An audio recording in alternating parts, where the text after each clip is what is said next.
To be pro-life, you must consider the whole life. Many would say from the womb to the tomb, we are to consider the needs, the struggles, the life journey, and the fears of our fellow man. As believers in Jesus Christ, it should be our accepted assignment to focus not on ourselves, but to intentionally share Christ and to show love.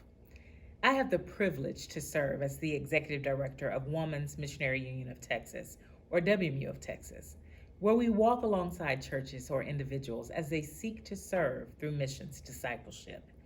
Even though our title includes the word woman, we offer resources for women, men, and all ages to grow into a missional lifestyle. Our intention is to ensure attention is given to the toddler learning about missions, as well as to the seasoned individual who desires to disciple others. We value the entire life of a person. The vision of WMU of Texas states that we believe in the restoration of brokenness through hope in Jesus Christ. Restoration, brokenness, hope.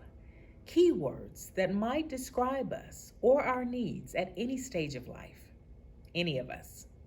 Jesus, being fully divine but also fully human, understood what it was to be marginalized.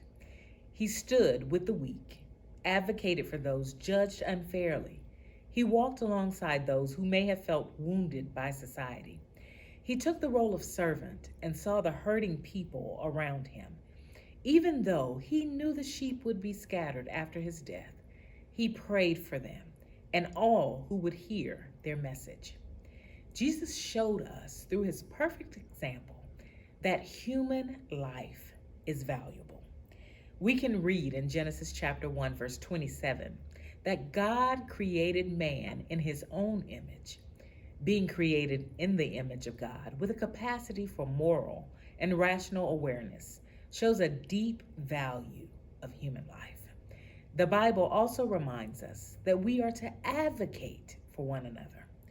In Proverbs chapter 31, verse 8 through 9, it says, "Speak up for those who cannot speak for themselves, for the rights of all who are destitute. Speak up and judge fairly. Defend the rights of the poor and of the needy."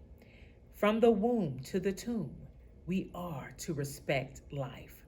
Throughout Scripture, we see God's love for us.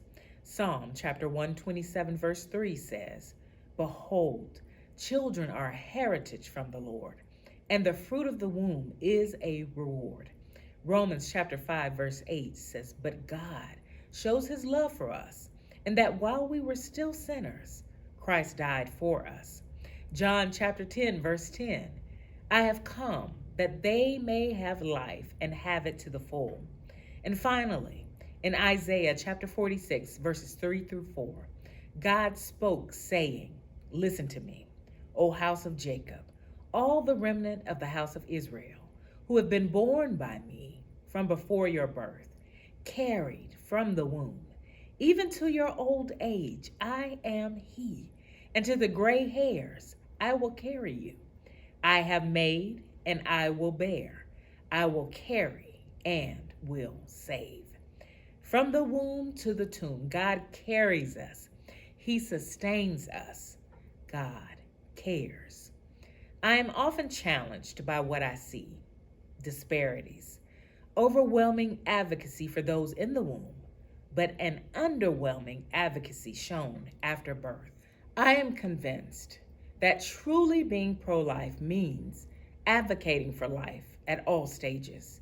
It means being willing to wash the dirty feet of another with humility, being willing to speak up when things are not right, respecting one's journey, and filling needs you have been blessed to fill.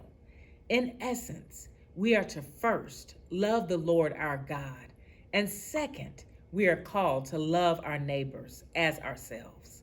The life of our neighbor is valuable. Human life is valuable.